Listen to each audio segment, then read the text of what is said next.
ပရိသတ်များအားလုံးပဲမင်္ဂလာပါခင်ဗျာဖော်ဘောကင်းကနေပြန်လည်ပြီးတော့ကြိုဆိုလိုက်ပါရယ်မိုးဘော်ကလင်းရင်ပြန်လီဗာပူးကချန်ပီယံဖြစ်ပြီးတဲ့နောက်ငွေ3ကျန်းတော့မဲ့လီဗာပူး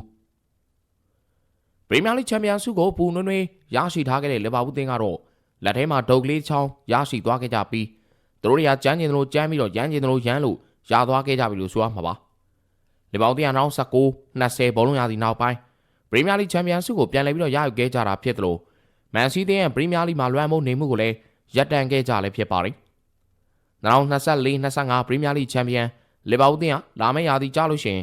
21ကြိမ်မြောက်မပေးဖလားရယူနိုင်ဖို့အတွက်အခုကလေးကကြိုတင်ပြင်ဆင်မှုတွေပြုလုပ်သွားဖို့အားခဲနေခဲ့ကြတာပါ။ဒါကြောင့်လည်းလာမယ့်နွေရာသီအပြောင်းရွှေ့ဈေးကွက်အတွင်းမှာငွေကိုရေလိုသုံးက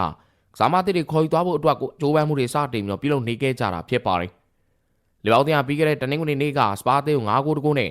အနိုင်ရခဲ့တာကြောင့်ရာသီကုန်ဖို့လက်ကျန်၄ပွဲလုံးမှာပရီးမီယာလိပြိုင်ပွဲတစ်လျှောက်ဒုတိယအကြိမ်ဖြစ်ပရီးမီယာလိချန်ပီယံဆုကိုစုခုနိုင်ခဲ့ကြတာဖြစ်ပါတယ်။လီဗာပူးတင်းပိုင်ရှင် Fanway Sports Group ကတိုင်းစမှုတူနဲ့ခန်းစစ်ပိုင်းကိုအားဖြည့်ဖို့အတွက် Arne Slot ကိုဇာမတစ်ခေါ်နိုင်အောင်ငွေကြေးအလုံလောက်အသုံးပြုခွင့်ပေးသွားမယ်လို့သိရပါတယ်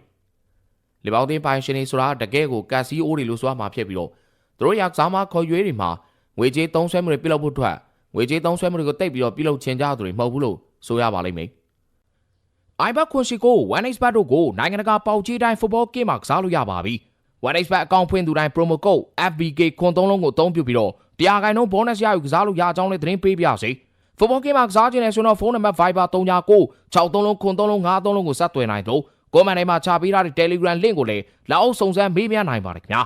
။ဘာကြောင့်ခုလိုပြောရတာလဲဆိုရင်တော့ပြီးခဲ့တဲ့နွေရာသီအပြောင်းရွှေ့မှာလီဗာပူးတင်းပိုင်ရှင်တွေဟာအသင်းအတွက်ကစားသမားခေါ်ယူပေးမှုဖြင့်ခြေစားတယောက်တည်းသာခေါ်ယူပေးထားခဲ့ကြတာဖြစ်ပြီး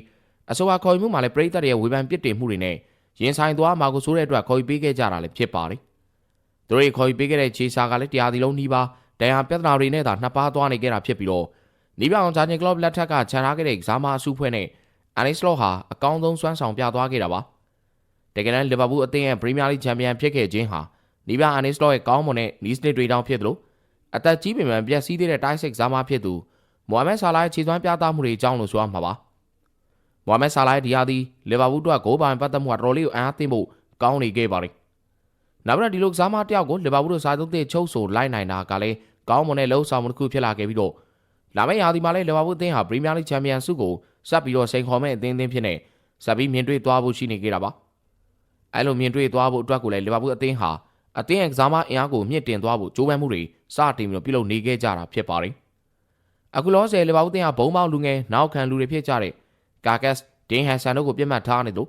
ဖရန်ဖန်တိုင်စမူဟူဂိုအီကတီကီကိုလည်းခေါ်ယူဖို့စောင့်ကြည့်နေတယ်လို့သိရပါတယ်။ဒါပြင်လီဗာပူးအသင်းဟာကွင်းလယ်လူ2ကိုလည်းခေါ်ယူသွားဖို့အတွက်ပြင်ဆင်နေဆိုပြီးတော့လည်းသတင်းတွေထွက်ပေါ်နေခဲ့ပါတယ်။လာမယ့်နွေရာသီပြောင်းရွှေ့အတွင်းမှာလီဗာပူးအသင်းကနေကစားမတချို့ထွက်ခွာဖို့ရှိနေပြီးတော့နောက်ခံလူအာနိုကိုလာလီဂါထိပ်သီးရီယယ်မက်ဒရစ်ကမြေမားတဲ့လာစာငွေနဲ့ခေါ်ယူဖို့ကြိုးပမ်းနေပေမဲ့ခုလောဆယ်ထိတော့တရားဝင်စာချုပ်တာမျိုးမရှိသေးပါဘူး။လီဗာပူးအသင်းကနေထွက်ခွာဖို့နီးစပ်သူတွေထဲမှာအာနီစလော့နဲ့ဆက်ဆိုင်အဆင်ပြေဖြစ်တဲ့တိုင်းဆိုဒါဝင်နူးညက်စ်လည်းပါဝင်နေခဲ့သလိုဒီယိုဂိုဂျိုတာကလည်းထွက်ခွာသွားပွဲရှိနေကြရပဲဖြစ်ပါတယ်။စောလင်းချစ်ပြတ်တော့အားလုံးကိုကျေးဇူးတင်ပါတယ်ခင်ဗျာ။